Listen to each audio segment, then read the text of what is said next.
ഇന്ന് നമുക്ക് ക്വിസ് മത്സരമാണ്. നിങ്ങൾ രണ്ടുപേരും ഒരു ടീം, നിങ്ങൾ രണ്ടുപേരും ഒരു ടീം. നിങ്ങൾ എ ടീമാണ് ബോയ്സ്, നിങ്ങൾ രണ്ടുപേരും ബി ടീമാണ്. ഓക്കെ, സ്റ്റാർട്ട് ചെയ്യാം. ഓക്കെ, നിങ്ങൾ പഠിച്ചിട്ടുള്ള ക്വസ്റ്റ്യൻസ് ആണ് ചോദിക്കുന്നത്. നിളയുടെ കഥാകാരൻ എം ടി വാസുദേവൻ. കറക്റ്റ് ഉത്തരം, നിങ്ങൾക്കൊരു പോയിന്റ്. അടുത്ത ക്വസ്റ്റ്യൻ, ലോകത്തിലെ ഏറ്റവും നീളം കൂടിയ നദി. അവർ പറഞ്ഞു നിങ്ങൾക്ക് എ ടീമിന് 2 പോയിന്റ്, ബി ടീം 0 ആണ്. അടുത്ത 3-ാമത്തെ ക്വസ്റ്റ്യൻ, കേരളത്തിൽ എത്ര നദികളുണ്ട്? കറക്റ്റ്, ബിക്കാണ് ഒരു പോയിന്റ്. ഇപ്പം സ്കോർ എക്ക് 2 പോയിന്റ്, ബിക്ക് 1 പോയിന്റ്. അടുത്ത ക്വസ്റ്റ്യൻ വന്ന് കേരളത്തിലെ എത്ര ജില്ലകളുണ്ട്?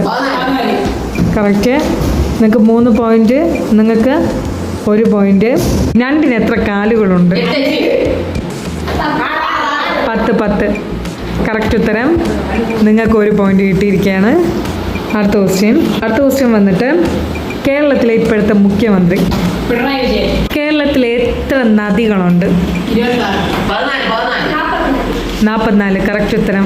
കേരളത്തിലെ ഏറ്റവും വലിയ നദി.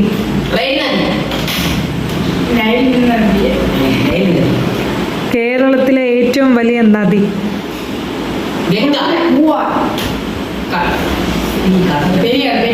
പെരിയാർ. ലോകത്തിലെ ഏറ്റവും വലിയ മൗണ്ടൻ. Mount Everest. കറക്റ്റ് ഉത്തരം. മരിച്ചിനെ ഏറ്റവും കൂടുതൽ ഉൽപ്പാദിപ്പിക്കുന്ന ജില്ല തിരുവനന്തപുരം. അടുത്ത ക്വസ്റ്റ്യൻ, പറക്കുന്ന സസ്തിനി. തമിഴ് സംസാരിക്കുന്ന സംസ്ഥാനം. കറക്റ്റ്. അടുത്ത ഒരു ക്വസ്റ്റ്യൻ കൂടെ ഉള്ളൂ. അടുത്ത ക്വസ്റ്റ്യൻ, ഏറ്റവും വലിയ ജില്ല. കേരളത്തിലെ ഏറ്റവും വലിയ ജില്ല ഇടുക്കി. കളി ഇവിടെ അവസാനിച്ചിരിക്കുന്നു. Thank you for watching.